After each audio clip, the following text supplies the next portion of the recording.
Hello students, welcome to नमस्ते physics with God sir.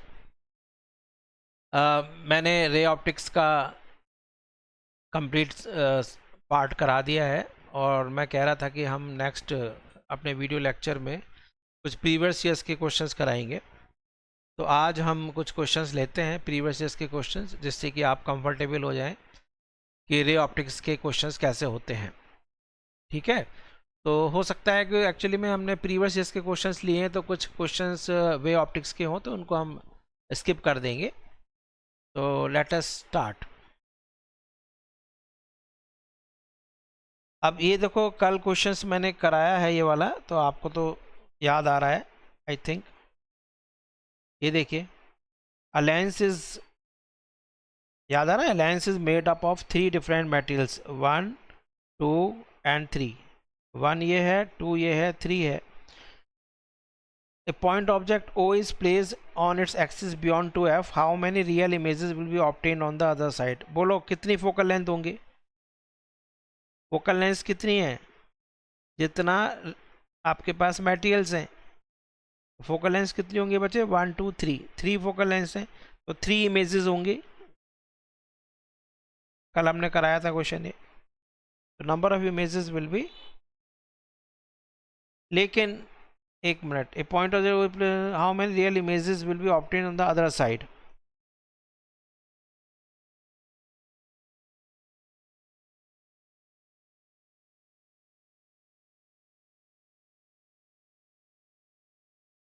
How many real images will be obtain on the three, answer आना चाहिए बच्चे इसका। तो answer wrong है इसका। ठीक है, इसका आंसर रॉन्ग ही है। इसमें थ्री इमेजेस आएंगी, हमने कल कराया था, थ्री इमेजेस है। ठीक है, आंसर ये डी है। ठीक है, चलो, ये तो हमने करा दिया था, ये गलत आंसर है। इसमें आंसर भी रॉन्ग हो सकते हैं। ये पता नहीं क्या आ गया, रुक जाओ। अच्छा, ये क्वेश्चन थोड़ा मिसप्रिंट लग रहा है मुझे तो। हाँ, ये अच्छा क्वेश्चन है। ये देखो, सबको दिख रहा है। तो अब इस क्वेश्चन में क्या कह रहा है, देखो वाइट रे ये है और यहाँ पर ग्रीन आ रही है। तो ग्रीन के लिए बच्चे ये एंगल क्या हो गया? ये क्रिटिकल एंगल फॉर ग्रीन है। ठीक है, जस्ट। अब सारी की सारी वाइट यानी सारे कलर्स के लिए एंगल ऑफ इंसिडेंस तो सेम ही है। Angle of incidence is same for all colours. अभी कह रहा which set of colours will come out, यानी कलर कौन सी जो टोटल इंटरनल रिफ्लेक्शन जिनका नहीं होगा। तो आप मुझे बताइए कि टोटल इंटरनल रिफ्लेक्शन के लिए, फॉर टोटल इंटरनल रिफ्लेक्शन, जो आपके पास एंगल ऑफ इंसिडेंस है that should be greater than critical angle. अब क्रिटिकल एंगल देखो, क्रिटिकल एंगल जो होता है, यदि आप देखो कि sine C is equal to reciprocal of mu. Mu सबको पता है इज प्रोपोर्शनल टू, बोलो, वन बाई लैम्डा स्क्वेयर। इसका मतलब is proportional to lambda square मान लूँ। तो क्रिटिकल एंगल किसके लिए सबसे ज़्यादा होगा? जिसका वेवलेंथ सबसे ज़्यादा है। अब आपके पास देखो V I B G Y O R, green के लिए क्रिटिकल एंगल ये है। अब यहाँ से आगे चलते हैं तो म्यू इंक्रीज हो रहा है या लैम्डा डिक्रीज हो रहा है? लैम्डा डिक्रीज हो रहा है तो सी डिक्रीज होगा। तो इन सारे कलर्स के लिए सी की वैल्यू कम होगी, क्रिटिकल एंगल कम होगा। तो क्रिटिकल एंगल कम होगा, इसका मतलब ये सारे कलर्स तो यहाँ आ जाएंगे इधर की तरफ, यानी वॉलेट इंडिगो ब्लू, ये इनका क्या हो जाएगा? टोटल इंटर रिफ्लेक्शन हो जाएगा। इसके लिए तो बच्चे जस्ट क्रिटिकल एंगल है, तो कौन से कलर बाहर आने चाहिए? इनके लिए एंगल, क्रिटिकल एंगल ज़्यादा रहेगा, यानी येलो ऑरेंज रेड, इनका वेवलेंथ बहुत ज़्यादा है तो इसलिए क्रिटिकल एंगल इनका हाई है, हाई क्रिटिकल एंगल।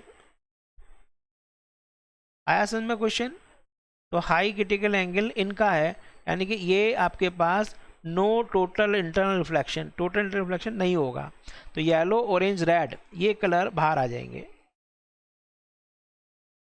ये आंसर आना चाहिए ए। यस, करेक्ट है। है नहीं? अच्छा क्वेश्चन, क्लियर हो गया? हमें बस ये देखना पड़ेगा कि जितना ज़्यादा आपके पास वेवलेंथ है उतना ही ज़्यादा क्रिटिकल एंगल होगा, बिकॉज एंगल इंक्रीज करने से साइन की वैल्यू इंक्रीज होती है, साइन 0 0 साइन 91। तो जितना ज़्यादा वेवलेंथ होगा उतना ही ज़्यादा क्रिटिकल एंगल होगा, बड़ा क्रिटिकल एंगल होगा। तो इनके लिए क्रिटिकल एंगल ज़्यादा है। ये एंगल ऑफ इंसिडेंस आपका फिक्स है।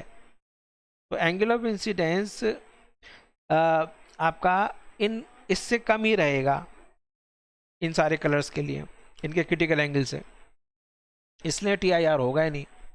ठीक है, बढ़िया। चलिए बच्चे इस क्वेश्चन को देखते हैं।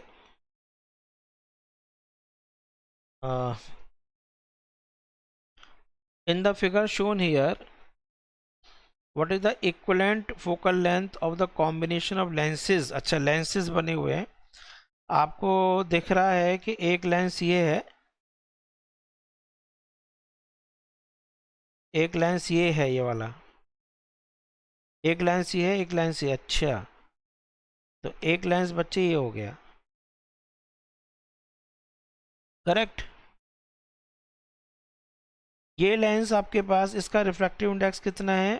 1.6, और इसका रेडियस ऑफ कर्वेचर R है 20 सेंटीमीटर। ओके, एक लेंस तो ये हो गया। एक लेंस बच्चे बीच में ये इक्वी कॉन्वेक्स हो गया। एक लेंस बच्चे ये हो गया थर्ड, ये हो गया आपके पास प्लेनो कॉनकेव। ओके, इसका रिफ्रैक्टिव इंडेक्स भी 1.6 है, इसका रिफ्रैक्टिव इंडेक्स 1.5 है। ठीक है, कॉन्वेक्स ये बना, ये कॉन्वेक्स हो गया। तो आप इसका फोकल लेंथ निकालो, पहले इसका फोकल लेंथ बताओ। ये f1 मान लेते हैं, इसको मानते हैं f1, इसको मानते हैं f2, इसको मान लेते हैं f3। चलो बच्चे, तो f1 कॉनकेव, प्लेनो कॉनकेव के लिए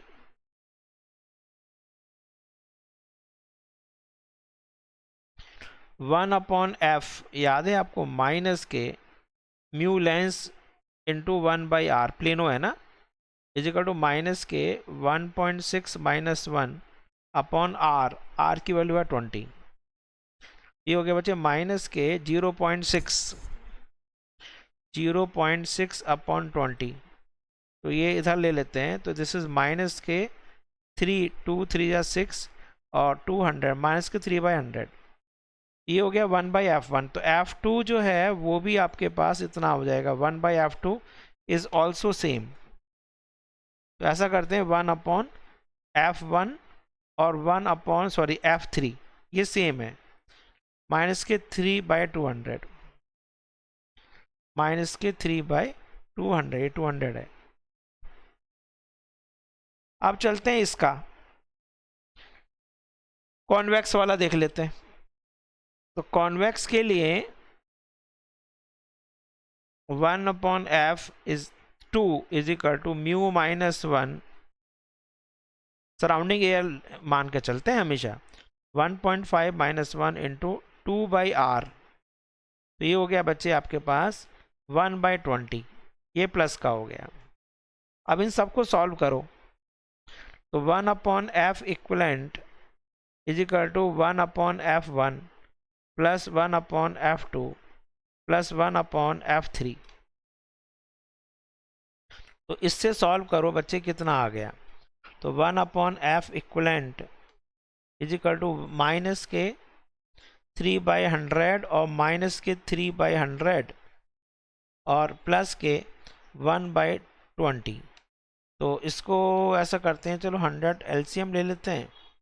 तो माइनस के 3 माइनस के 3 प्लस के 5, ये हो गया माइनस के 6 प्लस के 5/100। तो 1/f equivalent is equal to minus के 1/100। तो f इक्वलेंट आ गया बच्चे माइनस के 100 सेंटीमीटर। तो ये क्वेश्चन, ऐसे क्वेश्चन बच्चे आपके नीट में आते हैं आराम से। तो दो आप देख लो, आप लेंसेज की कॉम्बिनेशन कर लिए हमने, दिख रहा है बच्चे सबको? तो नेक्स्ट, अब आगे नेक्स्ट देखते हैं।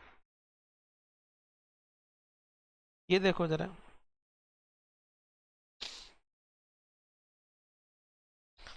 देखो two thin lenses are of same focal length f but one is convex and one is concave.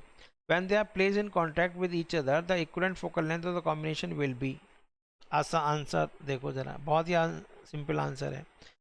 दोनों आपके पास एक कॉन्वेक्स है और एक कॉनकेव है। इसकी फोकल लेंथ बच्चे पॉजिटिव एफ है, इसकी फोकल लेंथ नेगेटिव एफ है। तो 1/f equivalent is equal to 1/f minus 1/f यानी 0। तो फोकल लेंथ इक्वलेंट कितना हो जाएगा, इन्फिनिटी। सबको हो गया क्वेश्चन ये। चलिए नेक्स्ट। अब अच्छा, ये आपने देखो ज़रा बताओ, during a cloudy day primary and secondary rainbow में बी क्रिएटेड। ये सब आपको आता है, प्राइमरी रेनबो और सेकेंडरी रेनबो। थोड़ा थोड़ा बता देता हूँ, इतना ज़्यादा नहीं आता है, कभी पहले आते थे, अब शायद नहीं है। तो देखो ज़रा, प्राइमरी रेनबो और सेकेंडरी रेनबो में कुछ डिफरेंस है। प्राइमरी रेनबो की कंडीशन ये होनी चाहिए कि आपके पास एटमॉस्फेयर में रेन ड्रॉप वाटर ड्रॉपलेट्स होने चाहिए, और वाटर ड्रॉपलेट्स होने चाहिए, और इसके साथ साथ सन आना चाहिए। अब सन जो है, ध्यान रखना, जो ऑब्जर्वर है उसके बैक की साइड में होना चाहिए, बैक साइड में। तो अब जैसे आपके पास ये वाइट है, ये देखो, एक मिनट, ये वाइट रे आ रही है। तो प्राइमरी रेनबो के जो कलर्स हैं शार्प होते हैं। तो यहाँ पर ये देखिए रेड,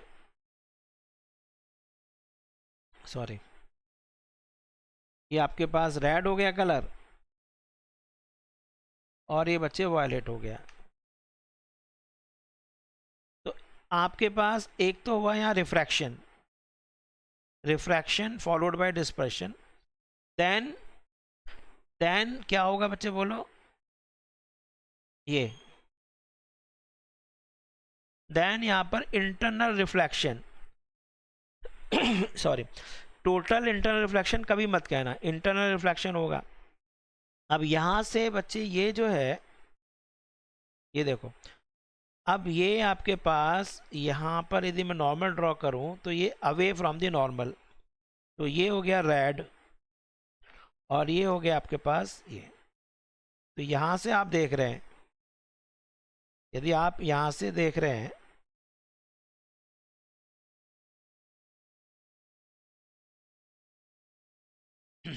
तो ये आपके पास रेड हो गया। ये ऑलमोस्ट काफ़ी ज़्यादा होता है, 42 डिग्री के आसपास है। तो इसमें क्या हो रहा है, देखो, एक बार इंटरनल रिफ्लेक्शन है, दो बार रिफ्लेक्शन है। तो primary rainbow is due to the primary rainbow, secondary due to double internal reflection form. अच्छा, इसमें बच्चे प्राइमरी में एक ही बार इंटरनल रिफ्लेक्शन हो रहा है नहीं। सेकंड, ये प्राइमरी, इसके कलर जो है बच्चे बड़े बड़े ब्राइट होते हैं। तो 40 से 42 डिग्री के आसपास का ये खेल है, 40 से 42 डिग्री के आसपास, ये प्राइमरी है। सेकेंडरी दिखा देता हूँ। सेकेंडरी रेनबो के अंदर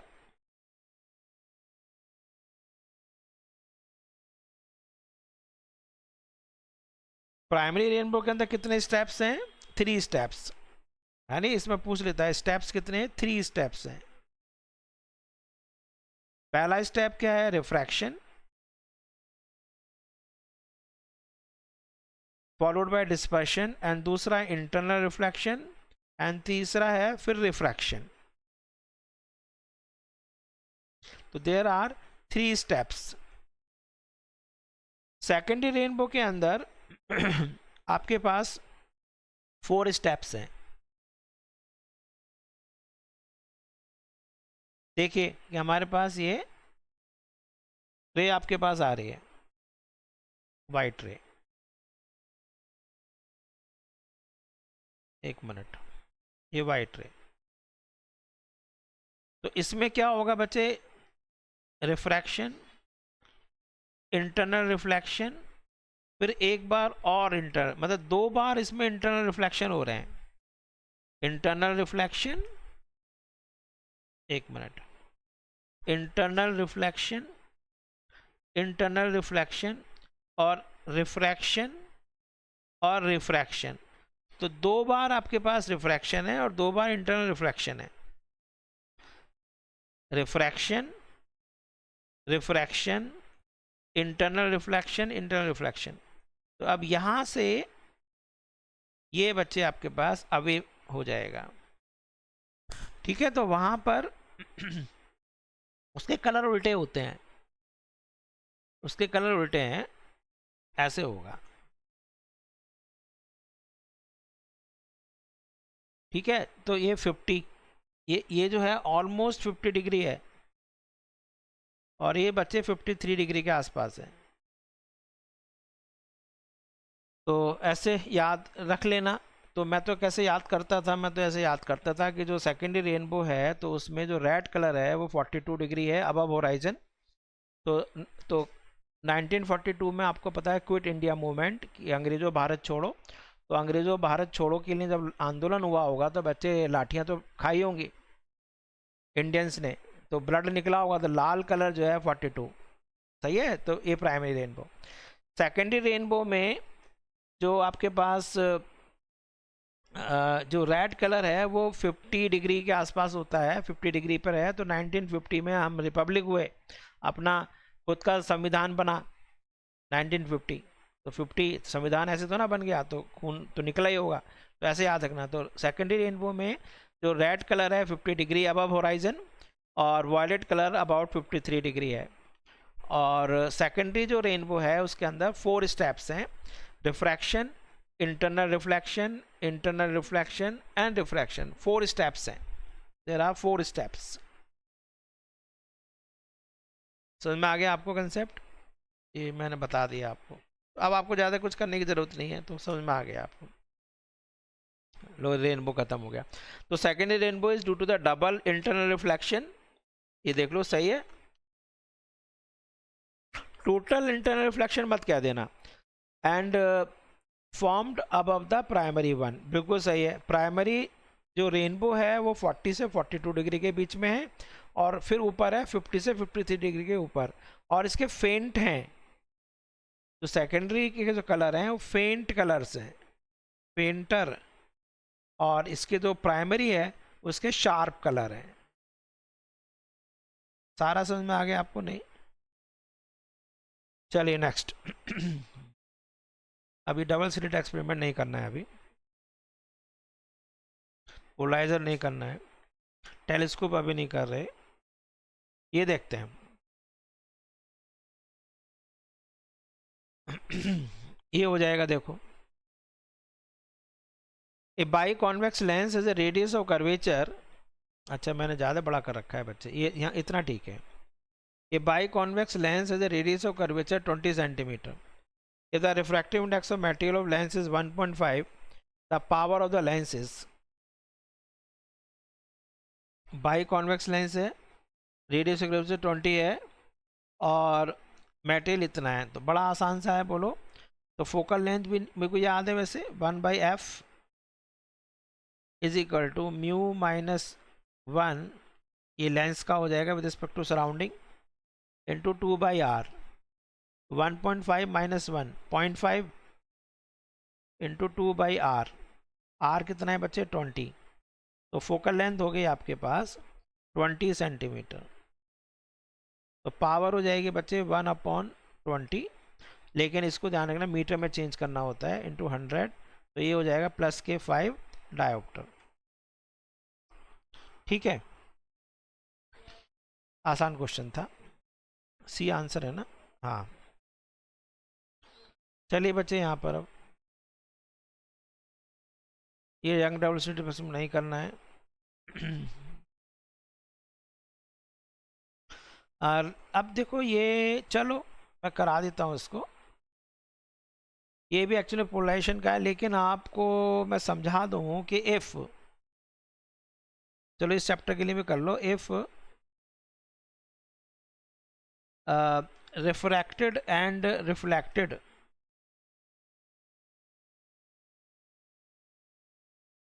refracted and reflected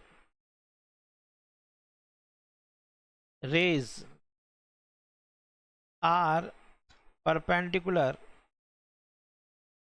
तो मतलब ये सरफेस है हमारे पास और यहाँ पर रे आ रही है, ये बच्चे आपके पास नॉर्मल डाल दिया मैंने, यहाँ से बच्चे रिफ्लेक्शन हुआ होगा और कुछ रिफ्रैक्शन हुआ होगा। ठीक है, तो ये जो एंगल है आपके पास, ये एंगल आई है, तो ये भी एंगल आई हो गया, ये एंगल आर हो गया, ये 90 है, ये म्यू है। तो आगे चैप्टर में आएगा कि ब्रूस्टर लॉ, लेकिन यहाँ पर बता देते हैं यदि 90 डिग्री है तो इसका मतलब ये एंगल पूरा यहाँ से यहाँ तक का ये पूरा एंगल 180 डिग्री है, ये 90 है, तो आई और आर मिलकर क्या हो जाएगा 90 डिग्री। तो बच्चे स्नेल्स लॉ लगाओ, तो स्नेल्स लॉ लगाना 1 into sine i is equal to mu, ये म्यू है, into sine r, sine i is equal to कितना आ गया बच्चे बोलो, mu times sine r, r की वैल्यू कितनी है 90 माइनस आई, तो ये हो गया बच्चे म्यू इंटू कॉस आई, ये हो गया साइन आई, तो sine i upon cos i हो गया tan i is equal to mu. तो ये आपको याद रखना है। आप देख लो क्या है, म्यू की वैल्यू √3 है, तो angle the light ray falls on glass surface और refractive index √3 at an angle 60, the angle between the reflected and refracted ray. अब क्योंकि ये सेटिस्फाई कर रहा है इसको, क्योंकि tan 60 की वैल्यू √3 है, इसका मतलब वो आपस में 90 डिग्री पर होंगे। तो ये आपको याद ही रखना पड़ेगा, ये इसको ब्रूस्टर लॉ कहते हैं। ठीक है, ओके, नेक्स्ट। ये बच्चे आपका इलेक्ट्रोमैग्नेटिक वेव्स का है। ये सब चलो कर लेते हैं इसको। टू ट्रांसपेरेंट मीडियम, चलते हैं बच्चे, एक minute. Two transparent medium A and B, यहाँ डायग्राम बना लिया, चलो बना हुआ है। Two transparent medium A and B separate by a plane boundary, the speed of light in those, अच्छा इसमें स्पीड बच्चे कम है, इसमें ये इसका मतलब डेंसर मीडियम है, और ये बच्चे रेयरर मीडियम है।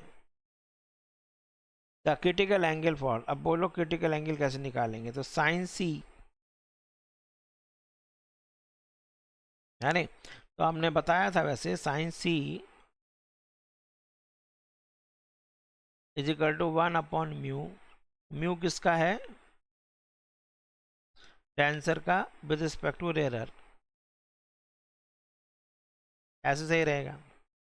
और आपको सबको पता है कि जो म्यू होता है velocity of light in vacuum upon velocity of light in medium, यानी म्यू जो है इन्वर्सली प्रोपोर्शनल हो जाएगा। तो sine C is equal to ये आपके पास सी वैक्यूम अपॉन यानी सी इन रेयर मीडियम, और ये बच्चे हो जाएगा सी इन डेंसर मीडियम। तो आप बोलो बच्चे कितना है, सी डेंसर कितना है 1.5 और वो है 2, कैंसिल हो गया 3/4, तो 0.75 आ रहा है, आ गया नहीं, तो C is equal to sine inverse 3/4। सबको क्लियर है क्वेश्चन ये? चलो आगे चलते हैं, इतनी बड़ी स्पेस की ज़रूरत नहीं थी, अब इन्होंने थोड़ा ये देखते हैं। अब ऐसे क्वेश्चन जब करते हैं बच्चे, तो आपको ध्यान क्या रखना है और इसको बड़ा कर लेते हैं। एक दो से ही आंसर आ जाने चाहिए आपको, एक दो जरा पकड़ो। Match the corresponding entries of the column 1 and column 2 where m is the magnification produced by the mirror. अब देखो कॉन्वेक्स मिरर, m जो है बच्चे प्लस में होता है और लेस देन लेस होता है, तो a जो है d जो है वो a होना चाहिए, d तो आपका a होना चाहिए।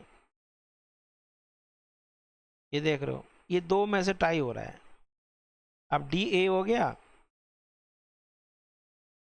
और वर्चुअल बनता है, डी बी हो गया।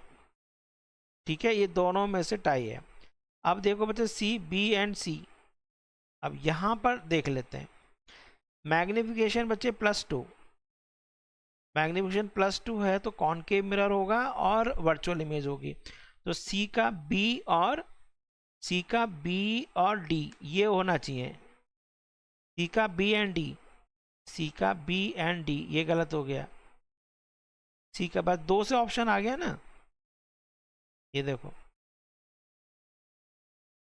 बस दो ऑप्शन से ही हम करेक्ट कर सकते हैं, और ज़्यादा देखने की ज़रूरत ही नहीं है। ठीक है, तो इसलिए फास्ट क्वेश्चन हो जाते हैं। आगे चलते हैं। ये देखो ज़रा, एक कॉनकेव मिरर, एक कॉनकेव मिरर और focal length f1, concave mirror है, इस place at A distance d from a convex lens. अच्छा, a beam of light coming from infinity and falling on this convex lens concave mirror combination returns to infinity। अब बच्चे ऐसे आ रही है और ये वापस ऐसे लौट कर तभी आ सकती है जब इस पर नॉर्मल ही हो, यानी कि सेंटर ऑफ कर्वेचर होगा। तो सेंटर ऑफ कर्वेचर होने का मतलब ये आपके पास रेडियस ऑफ कर्वेचर हो गया, यानी कि f2 f1 और ये बच्चे f2 है। अब क्या पूछ रहा है, the distance d must be, तो डिस्टेंस d जो है वो कितना हो गया f2, तो सेकंड प्रिंसिपल फोकस हो गया, प्लस के 2f1, तो f2 + 2f1 आंसर होना चाहिए। सही है बच्चे, आगे चलते हैं। अब ये हम आपको करा चुके हैं, यदि याद हो आपको। एक मैन जो है 6 फीट टॉल है, अब वो अपने को एंटायर इमेज देखना चाहता है, तो मैंने बताया था 6 का हाफ, यानी 3 फीट मिनिमम लेंथ मिरर की चाहिए। आसान था क्वेश्चन। चलो, 2 मिरर्स ये मैंने करा दिया था rotation. 2 mirrors are capped inclined at 60, the total number of images में मैंने पहले बताया था कि 360 अपॉन एंगल बिटवीन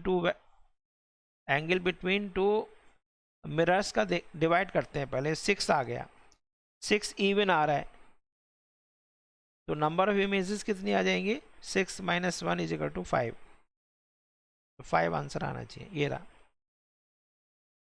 ये हम करा चुके हैं जिन्होंने नहीं। अच्छा, रे ऑप्टिक्स इज वैलिड भी बच्चे वेव में पढ़ लेंगे, है नहीं, वहाँ पर वेव का बताते हैं, लिमिटेशन ऑफ वेव, कि कहाँ तक वेव रहता है और कहाँ से आगे फिर रे शुरू होता है, वो हम लिमिटेशन बता देंगे वहाँ पर।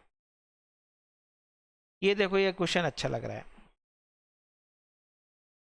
Find the value of angle of emergence from the prism. अब देखो होगा क्या, इस पर नॉर्मली आ रहा है, तो ये नॉर्मली बच्चे ये तो ऐसे चला ही गया,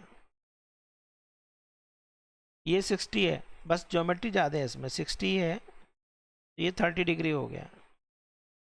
अब यहाँ पर ये बच्चे 30 है, 60 है, ये 30 हो गया। अब बच्चे ये म्यू है, ये एयर है। अब स्नेल्स लॉ लगाओ ए पॉइंट पर, स्नेल्स लॉ एट ए।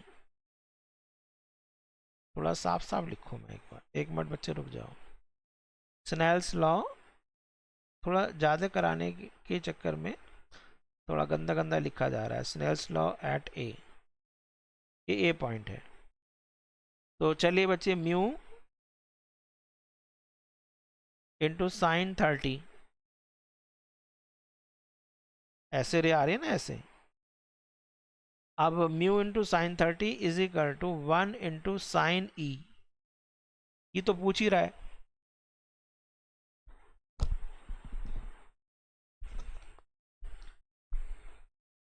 चलो, तो म्यू दे रखा है √3,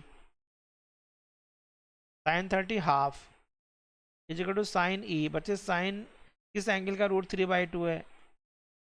साइन 60 डिग्री। तो इसका मतलब ई की जो वैल्यू है वो हो गया 60 डिग्री हो गया। तो एंगल ऑफ इमरजेंस, ये आपके पास angle of emergence, angle of emergence बनेगा 60 डिग्री। ठीक है, angle of emergence will be 60 degree. आपको क्लियर हो गया? ओके, और कोई क्वेश्चन है क्या? हाँ, ये देखो,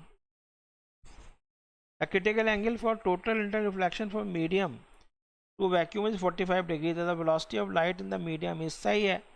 ऐसे क्वेश्चंस क्या होते हैं कि velocity of light in medium, velocity of light in medium is equal to velocity of light in vacuum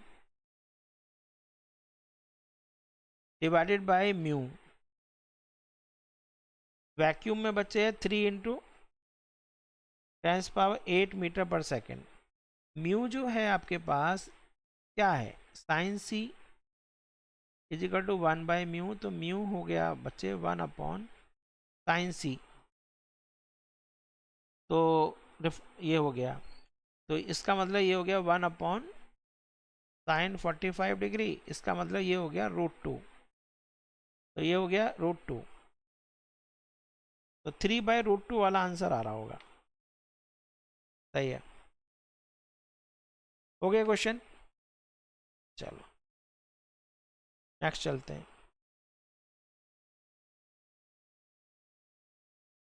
ये भी अच्छा सा क्वेश्चन है। बहुत सारे क्वेश्चन हमने करा भी दिए थे आपको, जरा एक बार इस क्वेश्चन को देखो। Question number 11, ray is incident at an angle of incidence i. ये रहा, डायग्राम बना हुआ है।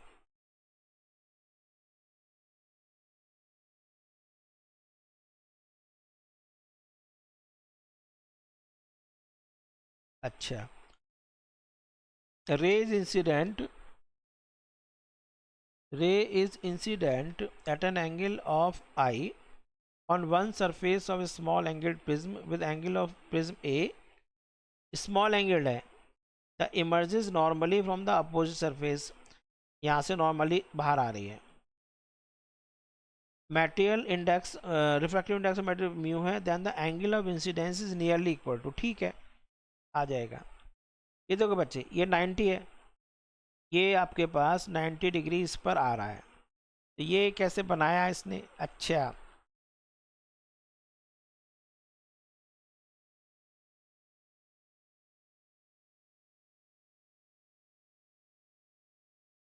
ये इसने डायग्राम देखो बच्चे, एक मिनट। नॉर्मली इमर्ज हो रहा है ना, तो ऐसे तो ना होगा फिर। ये देखो, ये जब नॉर्मली इमर्ज हो रहा है तो ये ऐसे होना चाहिए, ऐसे। यहाँ थोड़ा सा मेरे को गड़बड़ लगा, ये ऐसे आ रहा होगा। ठीक है, ये, और ये बच्चे एंगल ए है। ये कॉम्प्लिकेटेड जान के बना दिया है इसने। ये बच्चे ए है, तो ये 90 माइनस ए है, तो ये ए हो गया। और ये आई पूछ रहा है, ये आपसे पूछ रहा है कि क्या आई है ये। तो स्मॉल एंगल प्रिज्म के लिए मैंने बताया था कि साइन आई, साइन थीटा को थीटा ले लेते हैं। तो यहाँ पर स्नेल्स लॉ लगाओ।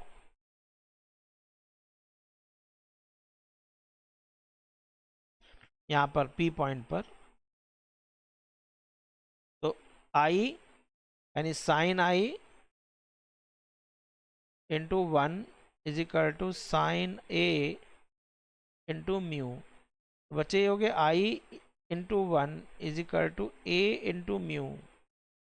तो आई इज इक्वल टू, बच्चे ये आ रहा है answer, I is equal to A mu होना चाहिए।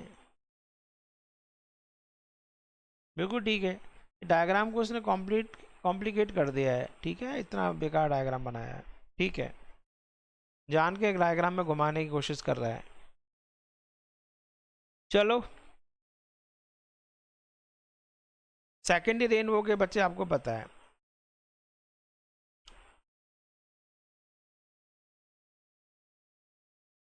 Pick the wrong answer. देखो बच्चे, रॉन्ग आंसर पूछ रहा है, पिक द रॉन्ग आंसर। सबसे पहली बात तो आप ये देखा करो पूछ क्या रहा है, रॉन्ग, करेक्ट वाला मत देखना। द ऑर्डर ऑफ, देखो, the order of colours is reversed in the secondary rainbow, correct है। The observer can see a rainbow when is front is toward the sun, गलत है, मैंने कहा बैक होना चाहिए, बस आंसर आ गया। Rainbow is a combination of dispersion refraction, dispersion follow refraction followed by dispersion and, सही है।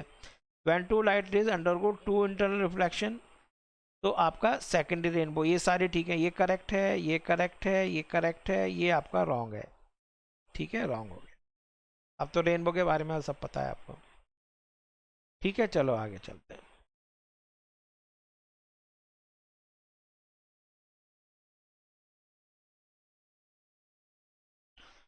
अब ये देखो, ये मैंने आपको कराया था अभी, कल ही कराया, नेक्स्ट लास्ट उसमें, a thin prism having refractive angle 10 degree,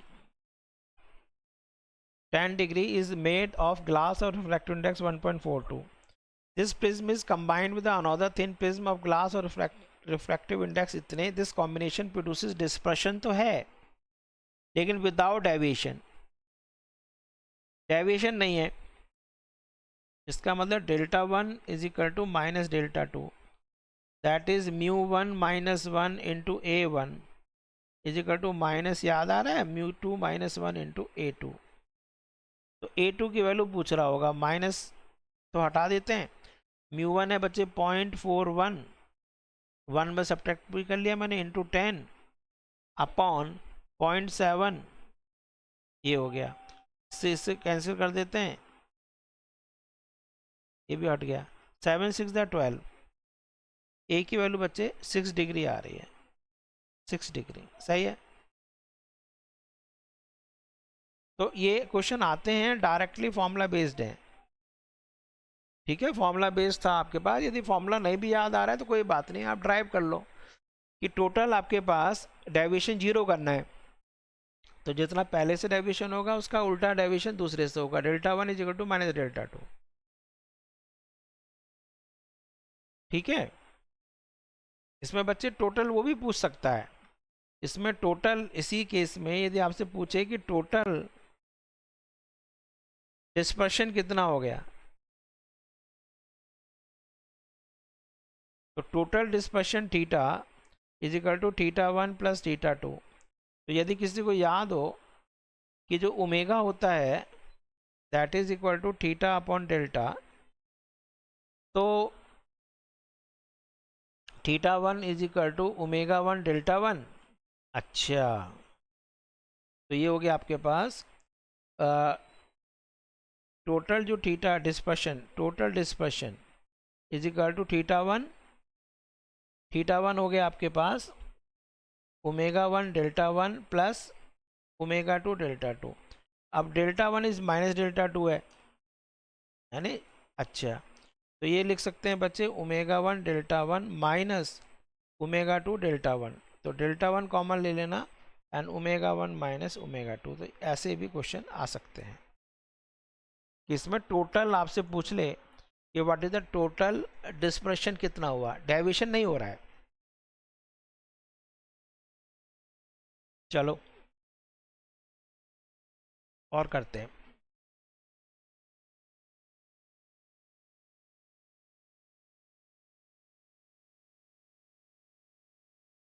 इस क्वेश्चन को और कर लेते हैं। द एंगल ऑफ इंसिडेंस, फिर आगे मुझे लग रहा है कि एक और सेशन ले लेंगे रे ऑप्टिक्स का, ठीक है, ज़्यादा ना हो जाए, इस क्वेश्चन को करते हैं लास्ट, चलो। The angle of incidence for a ray of light at a refracted surface of a prism is 45 degree. The angle of prism is 60 if the ray suffers minimum deviation through the prism. The angle of minimum deviation, ठीक है, ये सबको पता है. देखो बच्चे कि जब मिनिमम डेविएशन होता है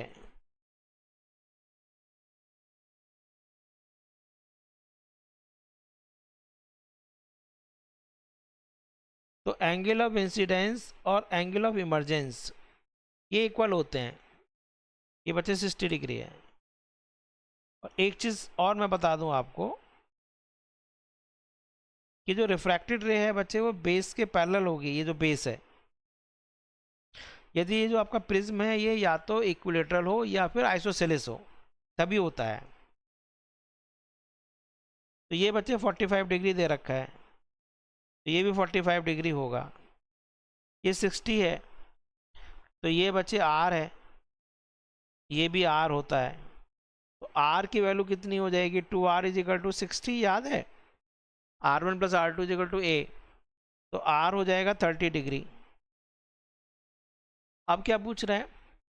the angle of minimum deviation, the angle of minimum deviation and the refractive. अच्छा ओके, तो I प्लस ई ऐसा कर लो, I plus e is equal to A plus delta. तो 45 plus 45 is equal to 60 plus delta. तो 90 minus 60 is equal to delta. तो delta is equal to कितना आ रहा है? 30 डिग्री. डेल्टा तो 30 डिग्री आ रहा है. 30 डिग्री में ये दो ऑप्शन गलत हो गए. इन दोनों में से है एक ऑप्शन. और सीधी सीधी सी बात है बच्चे, 1/√2 तो रिफ्रैक्टिव इंडेक्स होगा ही नहीं, तो आपको सॉल्व भी नहीं करना है, तो √2 ही होगा बस. चेक ही मत करो. पर चलो सॉल्व करना चाहो कर लो. स्नेल्स लॉ लगा देते हैं बच्चे. ये 30 हो गया ना, तो ये हो गया 30 डिग्री. तो sine 45 into 1 is equal to sine 30 into mu. तो 1/√2 is equal to 1/2 into mu. तो म्यू इज इक्वल टू कितना आ रहा है? √2 आ रहा है. तो ये मुझे बच्चे ज़रूरत ही नहीं है, ये गलत है, ये वैसे भी गलत है. तो ऑप्शन चेक करके भी आप सॉल्यूशन निकाल सकते हो, ऐसी बात नहीं है. ज़्यादा बड़ा कर दिया मैंने, आपको छोटा करके दिखा दिया. ठीक, ज़्यादा छोटा हो गया क्या? ठीक है, ओके, ये तो और छोटा हो गया.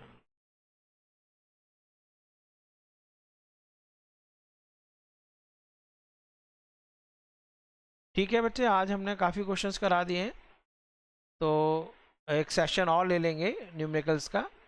आप क्वेश्चंस करते रहो, रिवाइज करते रहो, और अपने कमेंट्स ज़रूर डालिए बच्चे. और कमेंट्स आप नहीं कर रहे हैं, पोस्ट करिए.